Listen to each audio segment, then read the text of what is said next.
Good morning. Welcome to Unitarian Universalist Church West on this lovely gray morning. As we as a whole church, all generations, explore the story of Thanksgiving. As we gather, let us acknowledge that the history of what we call Wisconsin includes the tragic treatment of the indigenous peoples who were careful stewards of the land from before the first European settlers arrived. Where we are, this land was formerly inhabited by the native peoples of the 7 council fires, Ho-Chunk, Kickapoo, Potawatomi, Menominee, Peoria, and Miami nations.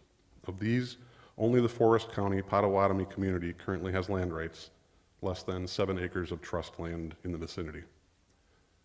We offer gratitude to all the peoples who have cared for and continue to care for this land where we make our home. Let us pledge ourselves to working for reconciliation and good relations with all the original peoples of this place. My name is Stephen White. I am a member of your board of trustees. The pronouns that I use are he and his. It's delightful to gather together here in person, but also with those joining online. We know you're out there, and even though we can't see you, you are a part of this community. We're going to offer a special coffee hour Zoom room for those online to meet and talk with Rev. Julie after the service on December 18th, so watch for more info on that. We're all responsible for each other so that everyone feels welcome and connected. If you'd like to connect further or ask a question, you can talk to us after the service, send an email to visitor@uucw.org, or use the welcome side of the yellow form that you received when you entered the sanctuary. The other side of that form is a place to share your personal joys and sorrows. You can place it in the offering baskets later. Or anytime during the service, you're invited to go to the side table to light a candle. And there's also a box there for those forms. Since this is a multi-generational service, something we do several times a year, there are no religious education classes today, but the nursery is open, and so is all the space here on the carpet at the front, where there are activities and blankets to keep folks active and engaged. We're going to be singing several times today, making joyful noises together, and if you and your family, all ages, would like more of that, you can join the UUCW Multi-Generational Choir. That choir will sing several selections at the annual holiday music service on Sunday, December 11th. You can find an easy link to sign up in the e-news or talk to Ruben, our music director, after the service.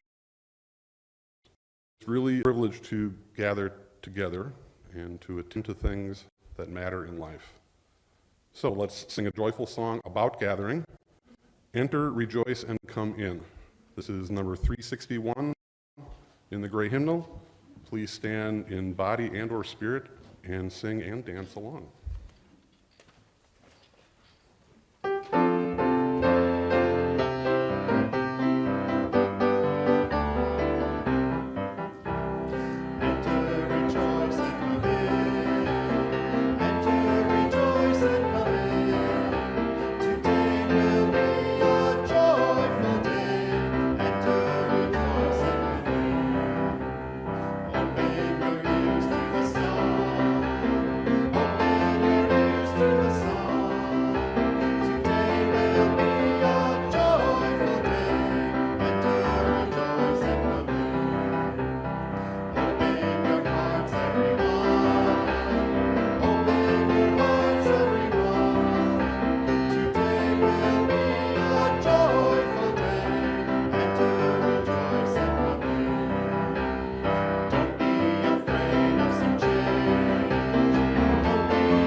Mike Johnson wrote these words, which serve as our invocation this morning. An invocation for UUs is a way to name our purpose in gathering and to ask the Spirit of life and love to be with us. Reverend Johnson's words are called Giving Thanks and Exploring Suffering. It is always good to give thanks. All that we have is a gift from life. Our food, our relationships, our shelter from the cold. And when we give thanks, it's always good to be mindful of all people and notice those who are suffering and do what we can to ease suffering and change its causes. Today, we give thanks and we explore suffering. We must always do both together so that our hearts are strong for the journey. On every day, and especially on this day, as we take a careful look at the Thanksgiving story, may the Spirit of love be with us.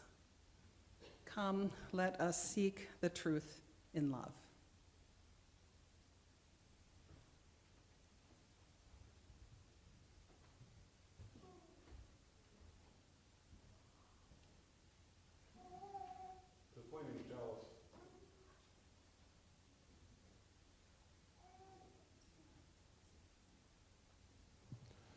The flaming chalice is the symbol of Unitarian Universalism.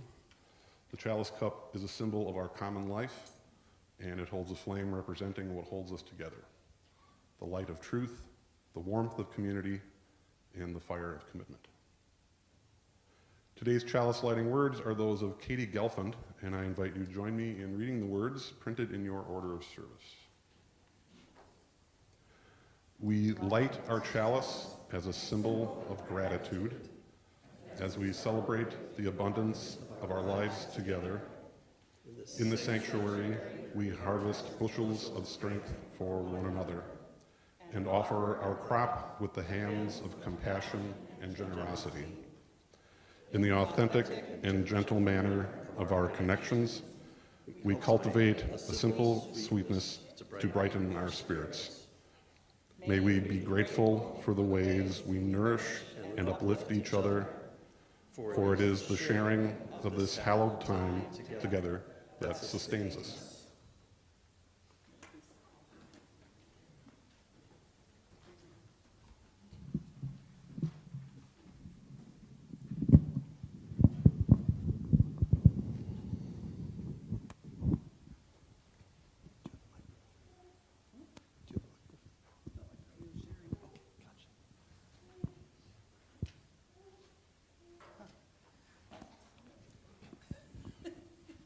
One last adjustment. Take care of that.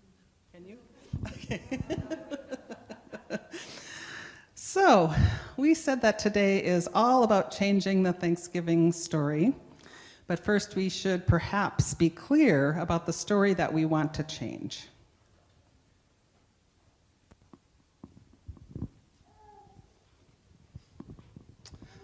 Yes, I think most of us learn that the story of Thanksgiving when we're kids. We learn about it when we're kids, pretty early on.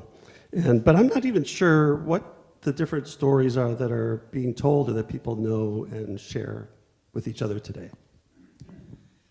Well, I can tell you that when I was a kid, Thanksgiving was a really big deal at school and at home. At school, we got to color pictures of pilgrims and Indians and make things out of brown and yellow and orange construction paper. I bet some of you remember that. Sometimes we even dressed up and did plays about the first Thanksgiving. It was fun. Did you do that, Dave? All those things. And don't forget tracing your hand, making a turkey out of it, school pageants, that sort of thing. And of course, a cornucopia, if not a real one, at least a big colorful one to color with corn and squash and all that kind of stuff. Now, the books I read back then about Thanksgiving told of how the Pilgrims and the Indians were friends and came together to share a great feast of turkey, sweet potatoes, and corn. Yep, I learned that the Pilgrims were really brave and smart and friendly people who not only figured out how to live in a new country, they also taught the Indians how to live, and they went on to create the America that we know and celebrate. So here is a typical painting showing the artist's view of what that first Thanksgiving might have looked like.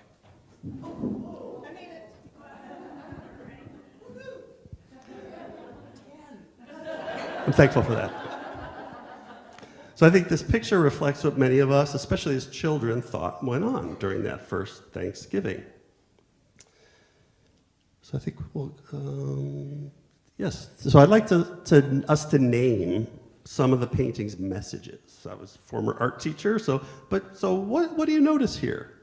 And specifically, what's one thing, we'll just name one thing, that you can see that the artist chose to show?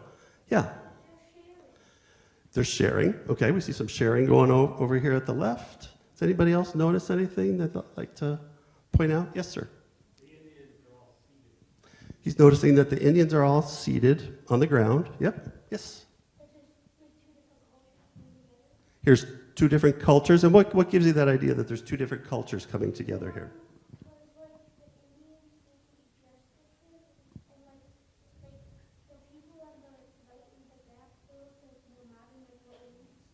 Okay.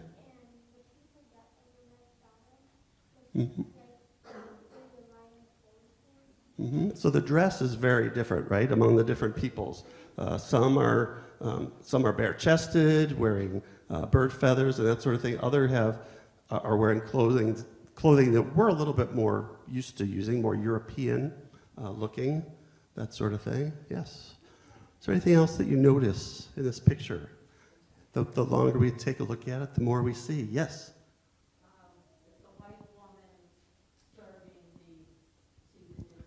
So someone has noticed, yes, the white woman serving the Indians seated on the ground. Yes. Anything else? Yes? One of the European fellows looks like a cleric. It says one of these European fellows looks like a cleric, a religious person. Yes?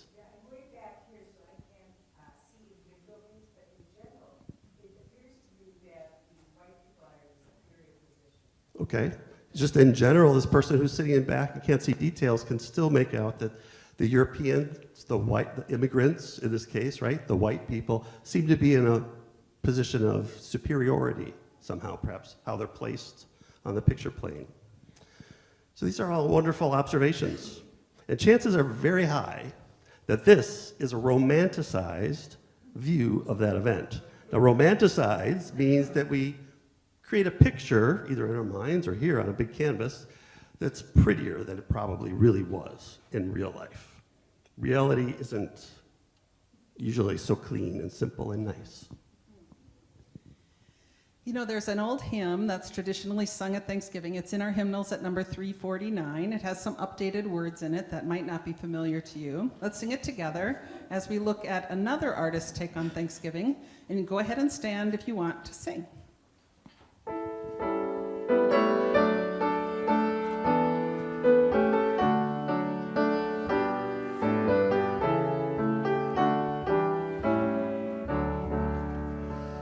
We gather together in joyful thanksgiving, acclaiming creation whose bounty we share. Both sorrow and gladness we find now in our living. We sing a hymn of praise to the life that we bear. We gather together to join in the journey, confirming, committing our passage to be a true affirmation in joy and tribulation, when bound to human care and hope, then we are free.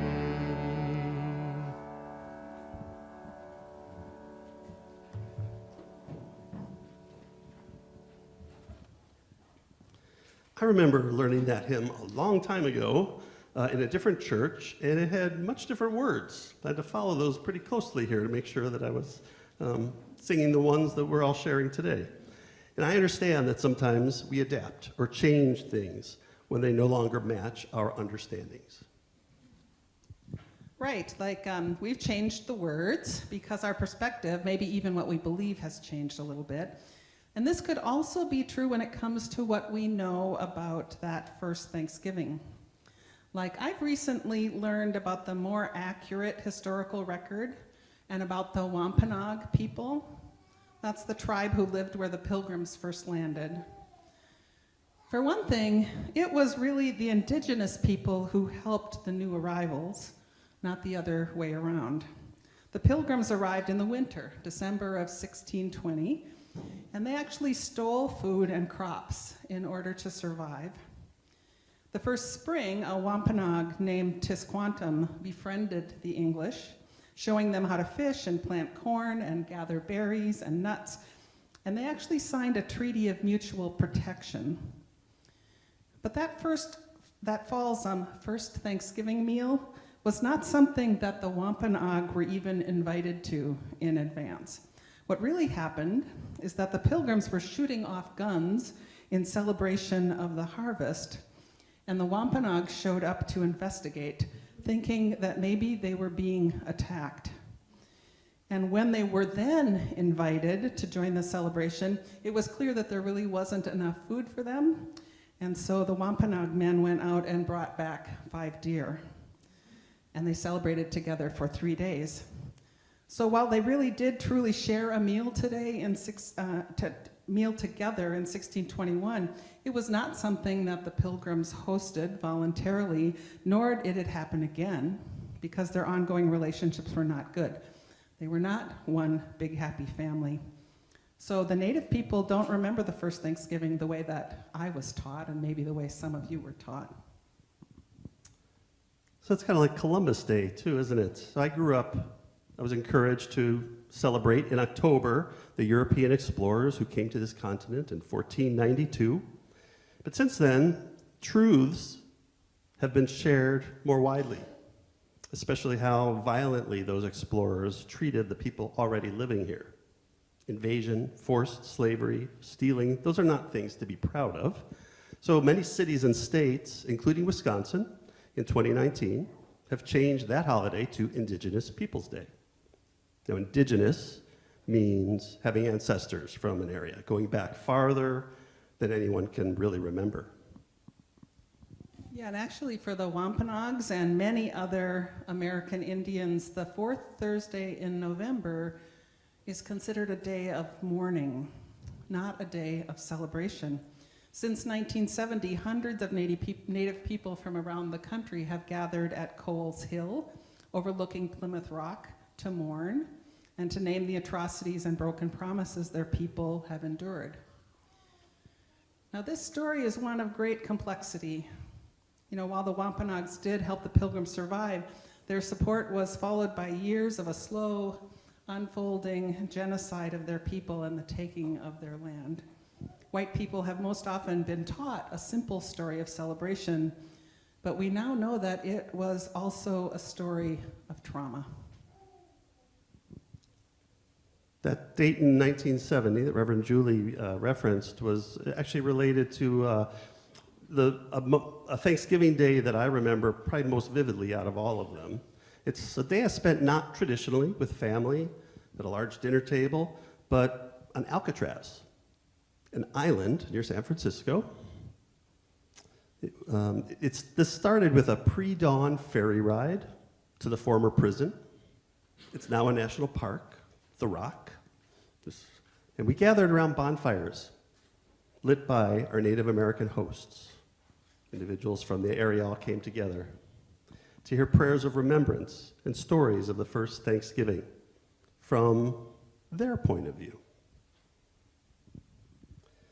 So I say that this Thanksgiving really stands out in my memory because it was so different and so unique and perhaps a bit more appropriate to the holiday and the historical events that we've been discussing here. But I'm wondering if there are a couple people out there who might like to share on the microphone, which I'd bring out to you, of a Thanksgiving, a way that they've celebrated the day that might be a little bit different than what's traditionally, how the holiday is traditionally celebrated.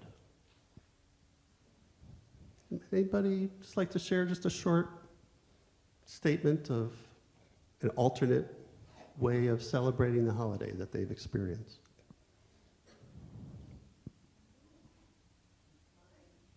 And that's okay. I think some people think, well, is it really that different? I don't know. Yeah, okay.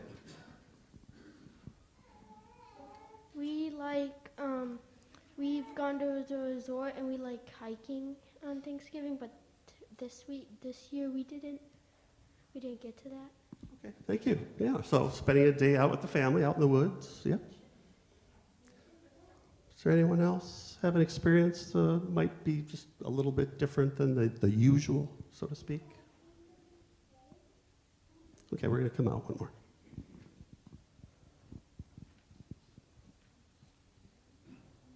This year, we had our Thanksgiving with my sister-in-law the Friday. This is this past Friday. And we usually have a bit of a Christian-type grace before we eat, and that was something I'm just used to. And we spend the rest of the day playing games. It's a lot of sitting and playing games. And we were waiting for my sister-in-law's husband's father to arrive. He's 84, and he never did. And so we found ourselves in a moment of prayer at the table during this game playing. Kind of different. I mean, we were really rather worried by the time it got to be 7 o'clock at night on Friday. He had just kept driving and went to Green Bay and then came back, and the statewide alerts were on. It was a very interesting experience for us because I don't know the men that well, but we're glad that he's home. His son gave him a stern speaking with. I mean, it's just 84 years, it's not that old to me, but I mean, he just is one of these guys that just, oh, I missed that exit, I think I'll keep going. And so he did. Anyway, I just thought I'd tell that story. Well, thank you for sharing that. That theme of sort of unexpected way that the day unfolds is going to come up a little bit later again, too. So. Yeah, so we're the ones, I guess, who have to tell a new story and maybe celebrate in a different way, maybe try to set the record straight. You know, and that can be kind of a lonely thing, to tell a different kind of truth. So it can be really helpful to find others who want to join in making changes with us, and that's what this next song is all about, a song that our choir prepared for us. It's all about finding people to lead change with us.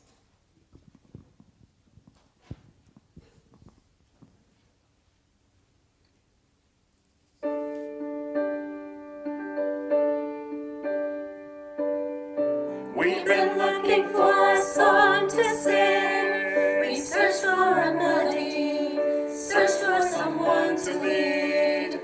We've been looking for the world to change.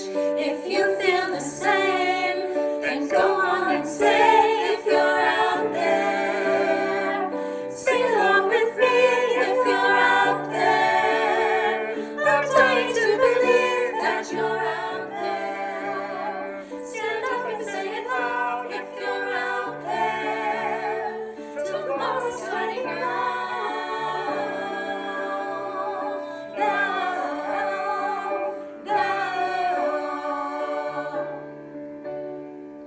No more broken promises, no more calls to war, unless it's love and peace that we're really fighting for.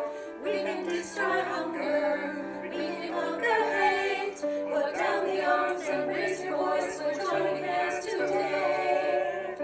I was looking for a song to sing. I searched for a leader, but the leader was me. We were looking for a world to change. We can be heroes, just go on and say if you're out there. Sing along with me if you're out there. I'm dying to believe that you're out there. Stand up and say it loud if you're out there. Oh, if you're out there, are you ready now? Say it loud, scream it loud if you're out there. Sing along with me if you're out there. I'm dying to believe that you're out there. Stand up and say it loud if you're out there. Tomorrow's starting now. If you're out there, if you're out there, if you're out there,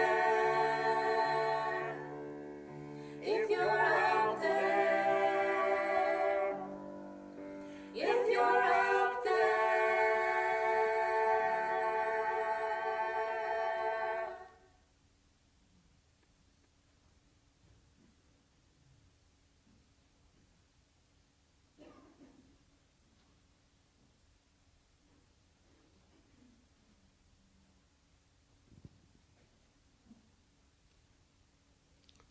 So sometimes how we spend our Thanksgiving, or really any day for that matter, does not go according to plan. It's important to learn how to accept unexpected changes and to be open to the lessons that we can learn along the way. So I'm going to share a story today. If you'd like to come up front and sit with a pillow on the blanket, you're welcome to do that. Get a little closer. But this story is called The Thanksgiving Door. We're sharing it today with permission of HarperCollins Children's Books. It was written and illustrated by Debbie Atwell.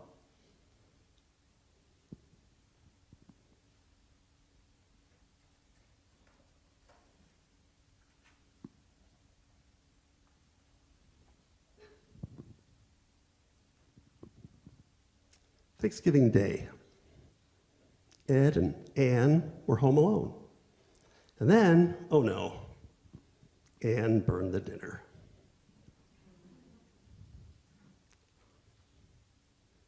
Anne felt plain awful because she had ruined Thanksgiving. She decided that she had to iron clothes, but Ed was hungry.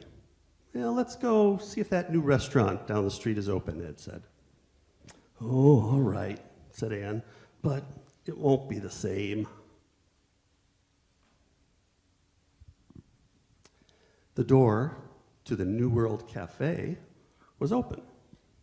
Hooray, said Ed, and he quickly hung up their coats. Anne said, is this a Thanksgiving table decoration? This looks like a pilgrim and an Indian, but who's the dancing man with the beard?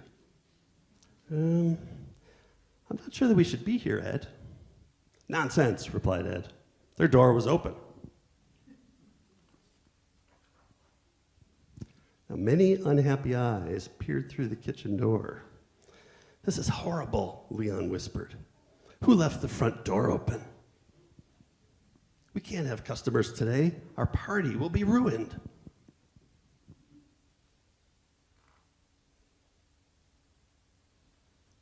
I'm going to interject right here. Reading through this story, I couldn't help but kind of, as I'm imagining, thinking what story to share here for today. As we're talking about the story of Thanksgiving, I was kind of substituting people in our traditional Thanksgiving story, the historical accounts, with this contemporary story here.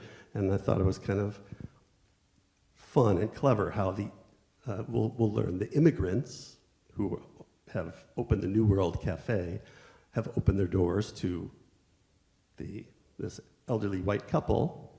And so if you follow the parallels a little too far, it gets a little weird. But I thought it was very clever and informative. Anyway, Tatiana says, "Let's get rid of them. I'll bang these pots together. The noise will just scare them away." Now, grandmother heard all that she could bear. She dropped her peeled potato into the pot and said, "Enough. In old country, we bang pots at wolves, not hungry people. Today is Thanksgiving Day. Family cooks turkey as big as a doghouse, but we don't share? Bah!" She shook her head, and as we can see, they were welcomed to the table. "Oh, grandmother is right," said Olga. "Go get some chairs." Olga showed Ed and Anne to the best seats at the table. Aunt Sophia brought 2 more table settings. Grandmother said, "Happy Thanksgiving. Welcome, welcome. We are glad that you are here."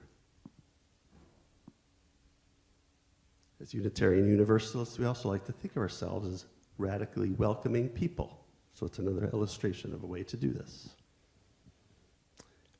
And so Anne and Ed found themselves guests of honor as this family celebrated their first Thanksgiving in the New World Cafe.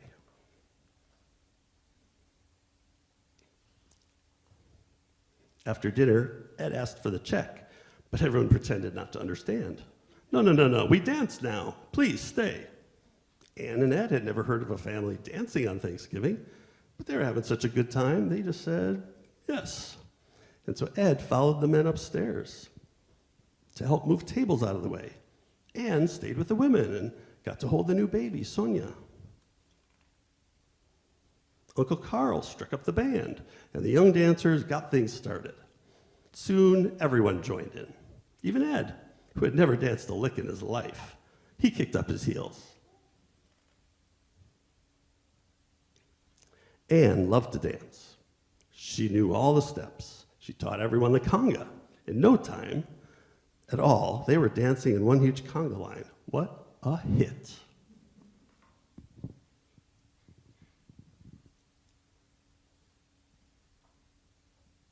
It was really late when Anne and Ed said their goodbyes. Grandmother gave Anne a table decoration. Papa and Ed traded hats.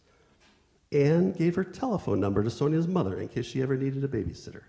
They all said, "Thank you for making this such a very special Thanksgiving."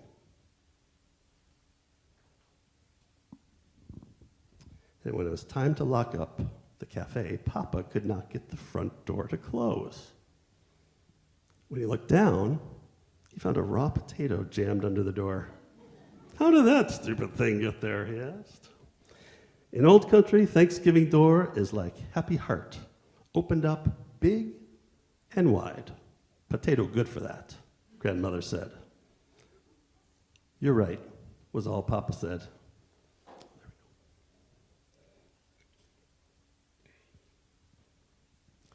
When they got home, Anne lit the candle from the cafe and made tea.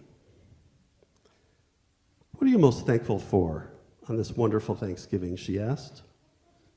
Ed thought. Many things crossed his mind, but what was he most thankful for? "Well," he said, "I guess I'd have to say, my dear, I'm most thankful that you burned our dinner."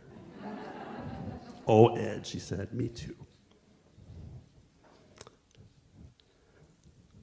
So, Ed and Ann expected to spend their Thanksgiving Day in a traditional way, in their own way. Their plans didn't seem to involve very many others. It's kind of sad when you think about it, but that changed. Now, luckily, they took those changes in stride, made the best of it. In the end, they were glad for it. So a place was made for them at another family's table. An organization that UUCW is supporting this month also makes a place for others at their table. And here to tell us more about that is Pat, and I believe maybe a guest.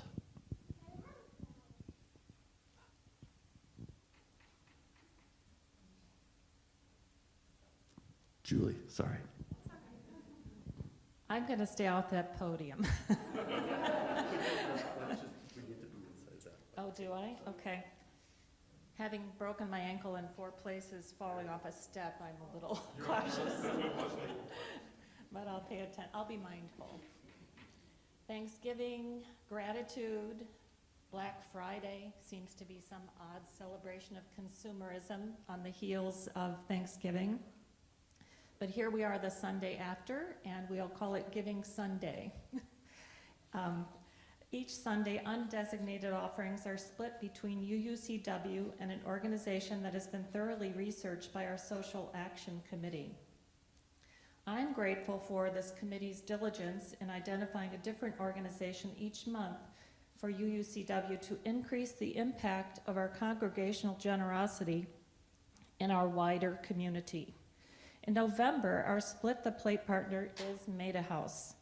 My name is Julie Brown, and I was asked to say a few words about Maida House. A few years ago, I volunteered on site at Maida House in their residential program. What motivated me to volunteer at Maida House? The positive, life-changing impact on children. Last year, Maida House served 97 women who were pregnant or had recently given birth. In an average year, Maida House serves over 500 women and 300 children. Their goal goes beyond helping women achieve lasting sobriety. Maida House works diligently to end the generational cycle of addiction by strengthening family bonds, increasing parental involvement, and supporting the physical and emotional needs of children. Maida House's treatment is unique for many reasons, one of which is that in the late 80s, they were one of the first programs in the country to welcome children into a residential treatment program with their moms. At the time, the thinking was that women would do better if they were less worried about their children. And of course, this turns out to be true. Also true is that many of the children Maida House serves also need therapy. Today, Maida House employs a robust child and family team that helps moms build healthy parenting skills, helps children address their own therapeutic needs, and helps repair the bond between moms and their children. Maida House also recognizes the significance that education and vocational ability have on self-sufficiency, financial freedom, and self-esteem. Upon entering Maida House, the majority of clients have not completed high school or received a GED. The majority of clients read at an 8th grade level, and many are functionally illiterate. Addiction and lack of education leads to a scattered employment history. The vocational and educational services at Maida House help ensure that each of their clients has an increased sense of self-worth and purpose. They're less likely to relapse into active substance abuse, is empowered to be financially independent, and has the tools needed to become a productive, contributing member of society. Several ways to give, as listed on the screen here. For those online, they can text UUCW to 73256 or go to the website and click on donate. Snail mail works, I suppose. And also, of course, loose cash and contributions labeled split will be shared this month with this month's Split the Plate partner. We will now receive the morning offering, and thank you for your generosity.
So, knowing the true story about the first Thanksgiving doesn't really make me want to celebrate it.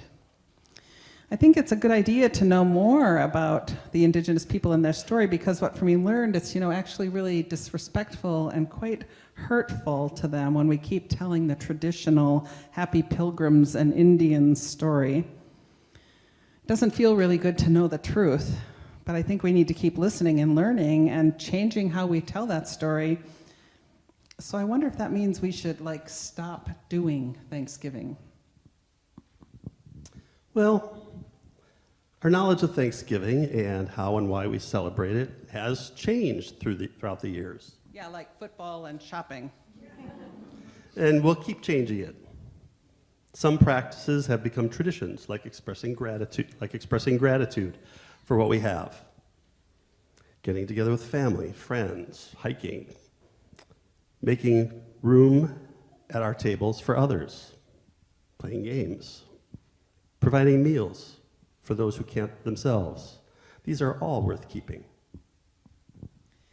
Yeah, I think all those things are good things, and I expect many of you have long been aware that the myth that's been told about Thanksgiving simply isn't true. So I guess what I really want is just to be sure we keep telling the real history of Thanksgiving and how it started. And I think that could be a new tradition, to tell that story at our dinner tables, or to be sure to honor Native American Heritage Month, what happens in November, too. And for me, I think I want Thanksgiving to be a time when I'm really particularly aware of and grateful for my treasures, which includes the ability to work to make changes that create more justice in the world, because that really is a gift. Ultimately, I think what we're left with is what we can do for each other. And that's an important thing to hold on to and to celebrate. So what do you want to keep and celebrate? So at this time, we invite you to think during the following music about what you've learned, or maybe we're just reminded of today, and to name a hope for how Thanksgiving could be different. After the music ends, you'll be invited to share, either from a microphone up here or written on the yellow form that you received on your way in, which can be collected and brought up by and read by me. So while thinking about how this holiday could be celebrated differently, we'll now listen to Grateful, presented by Reuben and Reverend Julie.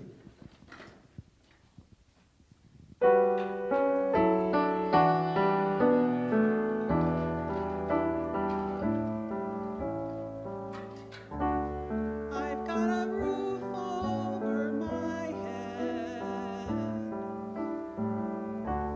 I've got a warm place to sleep. Some nights I lie awake counting gifts instead of counting sheep. I've got a heart that can hold love. I've got a mind that can think.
So, what is the meaning of Thanksgiving for you? How could it be celebrated differently? What is it that you want to remember and celebrate? I'll invite you to come forward to share, and you can do so at my left right here. I'll hand you the microphone. If you have written something that you'd like me to read for you, I think if you hold it up, I might ask the young people, if you consider yourself young, to look around while we're doing this and see if someone's holding up a yellow slip of paper. Maybe you could go retrieve it and come in line, and I will read it when it comes forward. If you already used your yellow paper and you need another one, maybe raise an empty hand and someone will get that clue as well. So for each idea or desire that's shared, Reverend Julie will light a candle. Please come forward.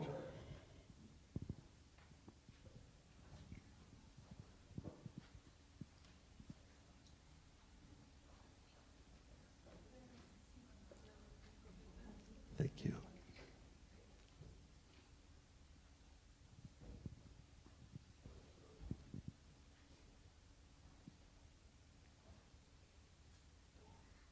Thank you very much. Giving thanks to the Native Americans for helping us and caring for the land so respectfully.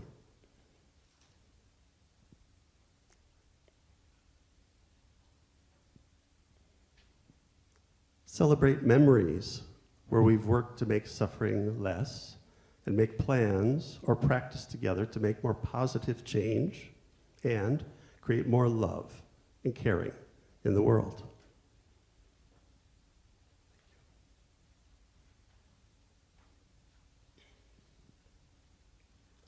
I try to opt outside on Thanksgiving weekend as much as possible as an antidote to the Black Friday hype.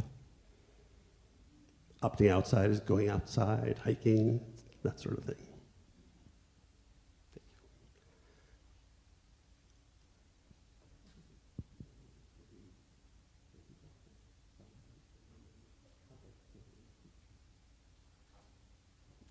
Would you like to add something yourself?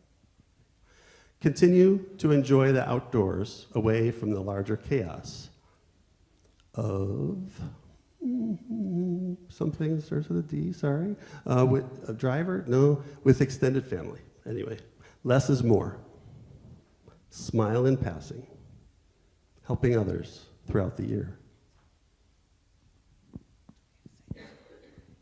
I like going outside and remembering that, what Dad said, less is more. Thank you.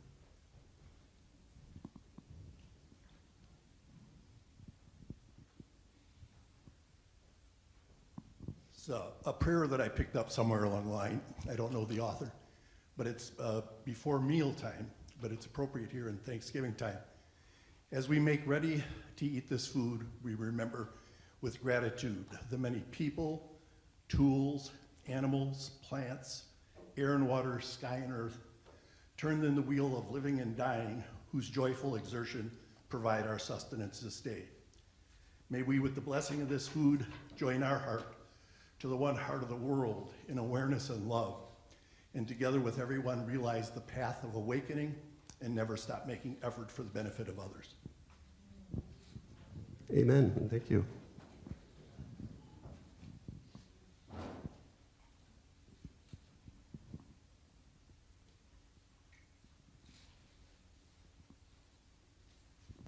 So I thought, well, it's a hard thing to think about how to change Thanksgiving. It's been like just embedded. So I knew the story, but how to really change the day.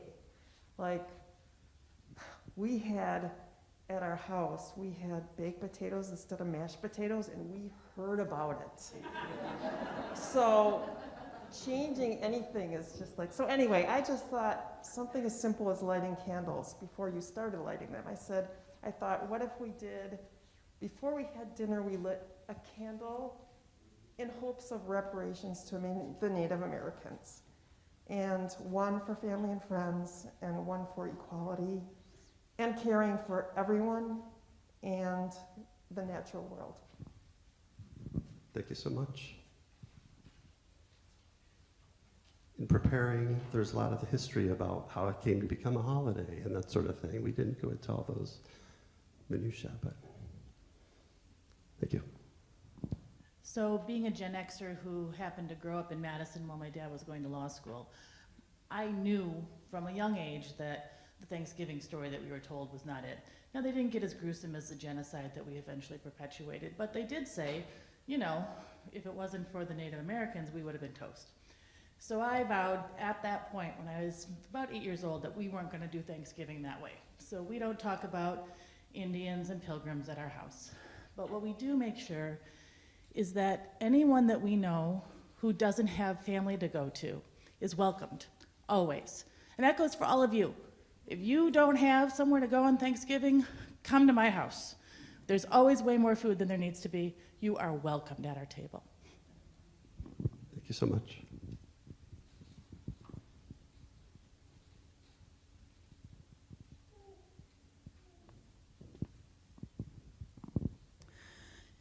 I'm going to light one candle for all of the people online, knowing that there are many things that you would want to keep as well as things that you want to change about Thanksgiving.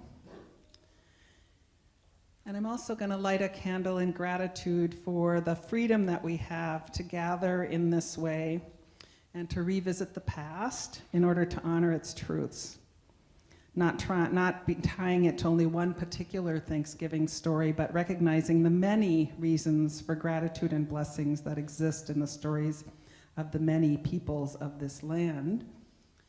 May we tell a new story. So now let's sing again. My friend Reverend Wendy Luella Perkins wrote this song. It's in our teal hymnal, but we've printed the words in the order of service with her permission. It can be sung as a call and response. And so Dave and I are going to sing it that way, and we're going to leave it up to you to decide if you want to call or if you want to respond. So please rise or sit with gusto and then stay standing for our closing words.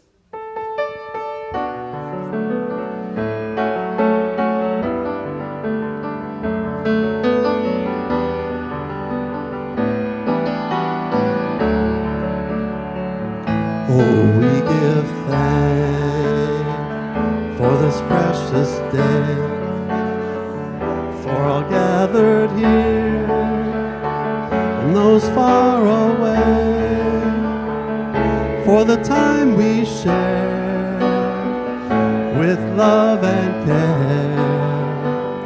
Oh, we give thanks for this precious day. Oh, we give thanks for the earth's bounty, that our blue-green home gives all we need. For these gifts we share with love and care.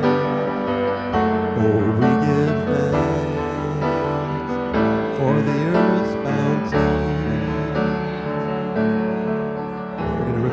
Verse.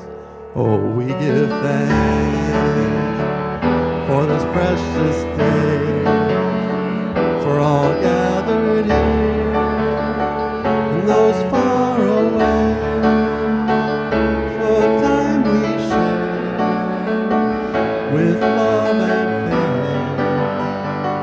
Oh, we give thanks for this precious day.